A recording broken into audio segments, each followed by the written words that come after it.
السلام علیکم ورحمۃ اللہ وبرکاتہ۔ اعوذ باللہ من الشیطان الرجیم، بسم اللہ الرحمن الرحیم۔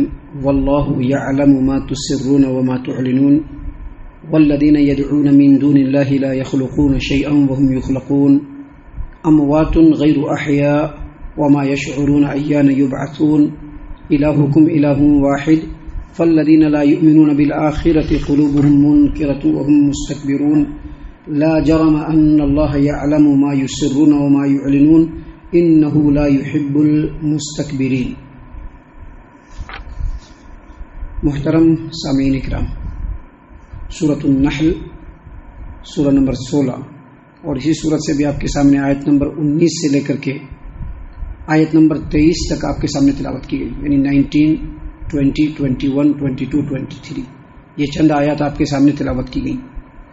سامعین اکرام، یہ تمام باتیں اصل میں پہلی مرتبہ مشرکین مکہ کے سامنے اللہ تبارک و تعالی نے نازل فرمایا، اور اس سے پہلے جو آیات ہیں جو ہم نے آپ کے سامنے پیش کیے ہیں، ان آیات میں اللہ تبارک و تعالی نے اللہ تبارک و تعالی کی قدرت کاملہ کو بیان فرمایا۔ اللہ تبارک و تعالی نے جو بھرپور نعمتیں انسانوں کے اوپر نازل فرمائی، یہ پورے کائنات اور کائنات کے اندر کی جو چیزیں ہیں جن کو اللہ تبارک و تعالی نے انسانوں کے لیے مسخر فرما دیا، ان تمام چیزوں کا ذکر کرنے کے بعد اللہ تبارک و تعالی نے فرمایا کہ جس اللہ تبارک و تعالی نے ان تمام چیزوں کو پیدا فرمایا ہے، وہ اللہ تبارک و تعالی بالکل اس ذات کے برابر نہیں ہو سکتا جس کو اللہ تبارک و تعالی کے علاوہ پوجا جاتا ہے، کیونکہ اللہ تبارک و تعالی نے ان تمام چیزوں کو پیدا کیا ہے اور ان لوگوں نے ان چیزوں کو پیدا نہیں کیا ہے۔ اب اللہ تبارک و تعالیٰ کے علاوہ مٹی پتھر کے بتوں کو بھی پوجا جاتا ہے، سورج چاند ستاروں کو بھی پوجا جاتا ہے، فرشتوں کو بھی پوجا جاتا ہے، نبیوں کو بھی پوجا جاتا ہے، پیروں اور ولیوں کے سامنے بھی لوگ جھکتے ہیں، ان کو بھی لوگ پکارتے ہیں۔ اللہ نے کہا کہ اللہ ان کی طرح سے نہیں، کیونکہ ان لوگوں نے کسی بھی چیز کو پیدا نہیں فرمایا اور اللہ تبارک و تعالیٰ نے ہر چیز کو پیدا فرمایا ہے۔ پھر اس کے بعد اللہ تبارک و تعالیٰ نے فرمایا کہ اللہ تبارک و تعالیٰ نے تمہاری خدمت میں اتنی نعمتوں کو پیدا فرمایا ہے، اتنی نعمتیں اللہ تبارک و تعالیٰ نے تم کو دی ہیں کہ تم ان کا شمار نہیں کر سکتے ہو، تم اگر گننا چاہو تو نہیں گن پاؤ، لیکن اس کے باوجود اللہ تبارک و تعالیٰ گناہوں کو بخشنے والا اور رحم کرنے والا ہے۔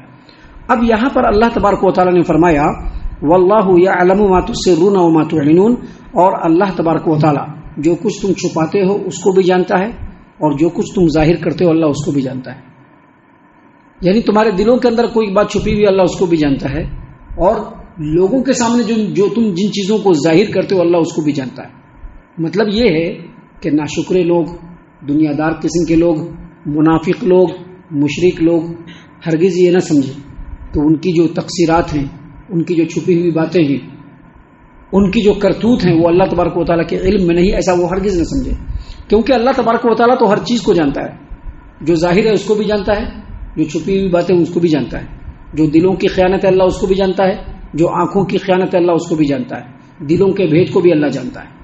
تو اللہ تبارک و تعالیٰ نے فرمایا واللہ یعلم ما تسرون وما تعلنون، اللہ تبارک و تعالیٰ جو کچھ تم چھپاتے ہو اللہ اس کو بھی جانتا ہے، جو کچھ تم ظاہر کرتے ہو اللہ اس کو بھی جانتا ہے، اور اللہ تبارک و تعالیٰ تو اس قدر غفور الرحیم ہے کہ تمہاری تمام تر ناشکریوں کے بعد، اس کے بعد بھی اللہ تبارک و تعالیٰ اپنی نعمتوں سے تم کو فائدہ اٹھانے کا موقع دیے جا رہا ہے۔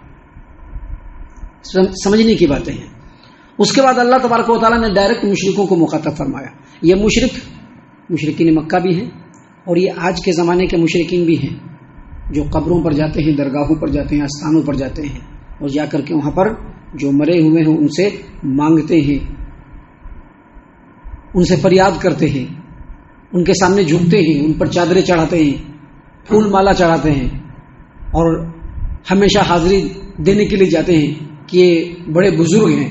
اللہ تبارک و تعالیٰ نے فرمایا والذین یدعون من دون اللہ لا یخلقون شیئا وهم یخلقون، اللہ تبارک و تعالیٰ نے فرمایا کہ اللہ کے سوا جن لوگوں کو یہ پکارتے ہیں، اللہ کے علاوہ جنہیں یہ پکارتے ہیں، اللہ نے فرمایا لا یخلقون شیئا، وہ لوگ کچھ بھی پیدا نہیں کیے، وهم یخلقون، حالانکہ وہ خود پیدا کیے گئے۔ مطلب کیا ہے کہ اللہ کے علاوہ جن کو بھی پکارا جا رہا ہے دنیا میں، چاہے وہ مسلمان لوگ پکار رہے ہوں چاہے نان مسلم لوگ پکار رہے ہوں، اللہ کے علاوہ جن کو بھی پکارا جا رہا ہے ان لوگوں نے کچھ بھی پیدا نہیں کیا ہے۔ جتنی چیزوں کا ابھی آگے ذکر ہوا ان تمام چیزوں کو پیدا کرنے والا کون ہے؟ اللہ تبارک و تعالی ہے. اور جن کو اللہ کے علاوہ پکارا جا رہا ہے انہوں نے کچھ بھی پیدا نہیں کیا، وہ تو مخلوق ہیں. اور جو مخلوق ہوتا ہے وہ اپنے پیدا کرنے والے کا محتاج ہوتا ہے. جو مخلوق ہوتا ہے وہ اپنے پیدا کرنے والے کا محتاج ہوتا ہے. اللہ تبارک و تعالیٰ نے یہاں پر ضرور یہ بات بتلایا اور اچھے انداز میں بتلایا اور واضح طور پر بتلایا کہ اللہ کے علاوہ جن لوگوں کو پکارا جا رہا ہے وہ مخلوق ہیں. اب ان کو معبود بنانا یا معبود کے صفت میں ان کو ظاہر شامل کرنا یہ کبھی بھی نہیں ہو سکتا ہے، کیونکہ معبود کون ہے؟ جس نے سب چیز کو پیدا کیا ہے. جو خود پیدا ہوا ہے اس کے سامنے جھکنا، اس سے مرادیں مانگنا، اس کے سامنے سجدہ کرنا، اس کو اللہ تبارک و تعالیٰ کے اختیارات میں شریک سمجھنا، یہ تمام کے تمام شرک ہیں. اس کے بعد اللہ تبارک و تعالیٰ نے مزید فرمایا اموات غیر احیاء، یہ تمام کے تمام لوگ مرے ہوئے ہیں، زندہ نہیں ہیں. اور آگے کہا وما یشعرون ایان یبعثون، اور ان کو یہ بھی پتہ نہیں ہے کہ کب ان کو اٹھایا جائے گا قیامت کے دن. دیکھیے اموات سے کہتے ہیں ایسی چیز کو جو بے جان ہو. جو بے جان چیزیں ہیں وہ پتھر بھی ہے، مٹی بھی ہے، ان کے بت بھی ہیں. لیکن یہاں پر بے جان چیزوں سے مراد نیک اور صالحین لوگ، انبیاء کرام، بڑے بزرگان دین جو مر چکے ہیں، اللہ ان کی طرف اشارہ فرما رہا ہے. کیونکہ زیادہ تر لوگ کیا کرتے ہیں؟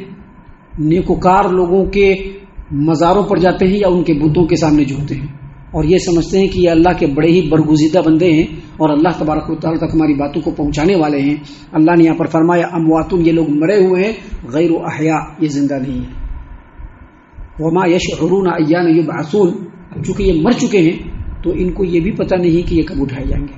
ابھی لوگ کہتے ہیں نا خواجہ معین الدین چشتی، لوگ کہتے ہیں نا غوث العظم، لوگ کہتے ہیں نا حضرت جنید بغدادی، لوگ کہتے ہیں نا کہ فلاں بابا، فلاں خواجہ.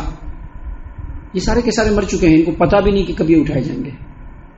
یہ کسی کی بات بھی نہیں سنتے ہیں، یہ مرے ہوئے ہیں، غیر احیاء، زندہ نہیں ہے یہ. وما یشعرون ایان یبعثون، اور ان کو یہ بھی پتہ نہیں ہے کہ یہ کب قیامت کے دن اٹھائے جائیں گے. اس سے دو بات پتہ چلی. ایک یہ کہ ایسے لوگوں کی عبادت نہیں کی جا سکتی ہے جو مرے ہوئے ہوں، کیونکہ اللہ تبارک و تعالیٰ حی ہے، لا یموت، وہ زندہ ہے، وہ کبھی بھی مرنے والا نہیں. اور دوسری بات یہ کہ جب انسان مر جاتا ہے تو مرنے کے بعد کمپلیٹلی اس کا تعلق اس دنیا سے ختم ہو جاتا ہے اور پھر وہ اس دنیا میں لوٹ بھی نہیں سکتا ہے. یہ جو مشرکین ہیں ان کا یہ بھی عقیدہ ہے کہ ہمارے جو بزرگان ہیں یہ قبر میں جانے کے بعد بھی مرنے کے بعد بھی اور قبر میں جانے کے بعد بھی دنیا میں آنے والے ہیں. اللہ نے فرمایا کہ غیر احیاء، یہ زندہ نہیں ہے، دنیا میں نہیں آ سکتے ہیں. ان کو پتہ بھی نہیں ہے کہ کب ان کو اٹھایا جائے گا. جب ان کو قیامت کے دن اٹھایا جائے گا تب ان کو شعور ہوگا. وما یشعرون ایان یبعثون، ان کو شعور نہیں کہ ان کو کب دوبارہ اللہ تبارک و تعالیٰ قیامت کے دن اٹھائے گا. اس سے یہ بھی پتہ چلتا ہے کہ ایسے لوگوں سے فائدہ حاصل بھی نہیں کیا جا سکتا. اس لیے اللہ نے شرک کی تردید کرتے ہوئے فرمایا کہ یہ تمام کے تمام لوگ مرے ہوئے ہیں، زندہ نہیں ہیں، اور ان کو یہ بھی پتہ نہیں کہ یہ کب اٹھائے جائیں گے. لیکن ان تمام باتوں کے باوجود آگے اللہ نے مزید فرمایا الہکم الہ واحد، تمہارا جو معبود ہے وہ صرف ایک اللہ تبارک و تعالیٰ ہے، اس کے علاوہ کوئی معبود نہیں ہے. اب کسی قبر کے پاس جا کر کے جھکو تو یہ بھی شرک ہے، کسی مورتی اور دیول کے پاس جا کر کے جھکو تو یہ بھی شرک ہے. جان لو کہ تمہارا اللہ جو ہے وہ صرف ایک اللہ ہے، اس کے علاوہ کوئی اللہ نہیں. اور آگے کہا کہ فالذین لا یؤمنون بالآخرۃ قلوبہم منکرۃ وہم مستکبرون، پھر جو لوگ آخرت پر ایمان نہیں رکھتے ہیں، جو لوگ آخرت پر ایمان نہیں رکھتے ہیں ان کے دلوں میں انکار رچ بس گیا ہے، وہ کبھی بھی نہیں مانیں گے کہ ایک اللہ ہے. مشرکین مکہ کے پاس، ابو جہل کے پاس جب نبی اکرم صلی اللہ علیہ وسلم نے یہ کہا کہ ایک اللہ کی عبادت کرو اور اس پر ایمان لاؤ اور کہو لا الہ الا اللہ، اللہ کے علاوہ کوئی عبادت کے لائق نہیں، تو فوراً اس نے کہا، اور اللہ تبارک و تعالیٰ نے قرآن کریم سورہ صاد آیت نمبر 5 میں اس بات کو بیان بھی فرما دیا کہ ان لوگوں نے کہا اجعل الآلہۃ الہ واحدہ، یہ جو ہمارے اتنے سارے معبودان ہیں ان تمام کو ہٹا کر کے صرف ایک معبود لانا چاہتے ہو؟ ان ھذا لشیء عجاب، یہ تو بڑی عجیب بات ہے، ہمارے تو بہت سارے معبود ہیں، ہم ایک معبود کو کیسے مانیں؟ اللہ نے کہا فالذین لا یؤمنون بالآخرۃ قلوبہم منکرۃ وہم مستکبرون، جن لوگوں کے دلوں میں آخرت کا انکار ہے، ان کے دل ایک معبود کو ماننے کے انکار سے رچ بس گئے ہیں اور وہ لوگ تکبر بھی کر رہے ہیں. اور یاد رکھیں تکبر کا مطلب ہم نے پہلے ہی بتلایا ہے اور اگلی آیت کریمہ میں بھی بتلانے والے کہ تکبر کہتے کس کو ہے. اصل میں تکبر کس کو کہتے ہیں؟ دیکھیے قرآن کریم سورۃ الزمر آیت نمبر 45 میں اللہ تبارک و تعالیٰ نے کفار و مشرکین اور جن لوگوں کے دل آخرت کے اوپر ایمان نہیں رکھتے ہیں، آخرت کا انکار کرنے والے ہیں، ان کے بارے میں اللہ نے فرمایا کہ جب ان کے سامنے ایک اللہ کا ذکر کر تو ان کے دل تنگ ہو جائیں گے، اور جب اللہ کے علاوہ دوسرے ان کے جو بڑے بڑے باوا لوگ ہیں ان کا ذکر کر تو ان کے دل بڑے خوش ہو جاتے ہیں. آج آپ جائیے مشرکین کے درمیان میں، منافقین کے درمیان میں، ایک قرآن کی بات کیجیے، ایک حدیث کی بات کیجیے، ایک اللہ کی بات کیجیے، ایک رسول کی بات کیجیے تو دل بڑے تنگ ہو جاتے ہیں. جب ان کے اکابرین کی بات کیجیے، مشرکین کے سامنے جب ان کے باباؤں کی بات کیجیے تو ان کے دل بڑے کھل جائیں گے. ہاں اب صحیح بات بول رہا ہے، اب حضرت صحیح بات بول رہے ہیں. پہلے تو خالی قرآن کی بات بول رہے تھے، پہلے تو خالی ایک اللہ کی بات بول رہے تھے. اللہ تبارک و تعالیٰ نے فرمایا الہکم الہ واحد، تمہارا اللہ تبارک و تعالیٰ ایک اللہ ہے. فالذین لا یؤمنون بالآخرہ، جو لوگ آخرت پر ایمان نہیں رکھتے ہیں، قلوبہم منکرۃ، ان کے دلوں میں انکار رچ بس گیا ہے، وہم مستکبرون، اور وہ لوگ تکبر میں پڑے ہوئے ہیں. اور آگے مزید فرمایا لا جرم ان اللہ یعلم ما یسرون وما یعلنون، یقینا اور بلا شبہ اللہ تبارک و تعالیٰ جو کچھ وہ لوگ چھپا رہے ہیں اس کو بھی اللہ جانتا ہے، اور جو کچھ وہ لوگ ظاہر کر رہے ہیں اللہ تبارک و تعالیٰ اس کو بھی جانتا ہے. انہ لا یحب المستکبرین، اور تکبر کرنے والوں کو اللہ پسند نہیں فرماتے ہیں. کیا مطلب؟ یہاں پر پھر کہا تکبر کرنے والوں کو اللہ پسند نہیں فرماتے. اس کا مطلب یہ ہے کہ جو لوگ تکبر کرنے والے ہیں تو ان کے اندر 3 صفت اللہ کے رسول صلی اللہ علیہ وسلم کی حدیثوں کی روشنی میں بالکل واضح ہے. پہلی صفت یہ کہ وہ اپنے سامنے دوسروں کا انکار کریں گے، اپنے سامنے دوسروں کو حقیر سمجھیں گے. ہم بڑے ہیں اور ہمارے سامنے سب چھوٹا ہے. یہ پہلی صفت ہے جو تکبر کرنے والوں کے اندر ہوتی ہے. 2 صفت ایک دم ضروری ہے جو اللہ کے رسول کی حدیث کی روشنی میں 2 صفت. ایک یہ کہ اپنے سامنے دوسروں کو حقیر سمجھیں گے. دوسری صفت یہ کہ جب ان کے سامنے حق بات آئے گی تو اس کا انکار کریں گے، ڈینائی کریں گے، مانیں گے، ہرگز نہیں مانیں گے. کہیں گے نہیں ہم نہیں مان سکتے، ہمارے لاجک کے مطابق نہیں ہے. تو یہاں پر اللہ تبارک و تعالیٰ نے دوبارہ اس لیے کہا کہ اللہ اور اس کے رسول کی باتوں کو نہ ماننا بھی تکبر ہے. اللہ اور اس کے رسول کی باتوں کو نہ ماننا بھی تکبر ہے، چاہے بظاہر ہمارے اندر تکبر دکھے یا نہ دکھے. اللہ اور اس کے رسول کی بات کو ہمارے سامنے آئی اور ہم نے اس کا ڈینائی کیا، اس کا انکار کیا، اس کو نہیں مانا، تو یہ بھی تکبر ہے. ابھی آگے اور بھی بہت ساری باتیں جو اللہ تبارک و تعالیٰ نے یہاں پر بیان فرمائی ہے، جس کو انشاءاللہ کل اور کل کے درس میں ہم آپ کے سامنے، کل اور کل کے بعد کے درسوں میں ہم آپ کے سامنے بیان کرنے والے ہیں. ہم اللہ سے دعا کرتے ہیں کہ اللہ تعالیٰ ہم تمام کو ان تمام باتوں کے اوپر خوب غور و فکر اور تدبر کرنے کے ساتھ ساتھ ان باتوں کے اوپر عمل کرنے کی بھی توفیق عطا فرمائے. آمین. اللہ تعالیٰ ہم تمام کو صحیح معنوں میں پکا سچا مومن مسلمان بنائے. اللہ اور اس کے رسول صلی اللہ علیہ وسلم کی اطاعت و فرما برداری کرنے والا بنائے. صحابہ کرام رضی اللہ عنہم کے طریقے پر چلنے والا بنائے. جنت الفردوس میں جگہ عطا فرمائے. اے اللہ ہم تمام کو جہنم سے پناہ دے. اے رب العالمین ہم تمام کو جہنم سے پناہ دے. اے مالک الملک ہم تمام کو جہنم سے پناہ دے. آمین یا رب العالمین. وما علینا الا البلاغ المبین. تبارك الذي نزل الفرقان على عبده ليكون للعالمين نذيرا.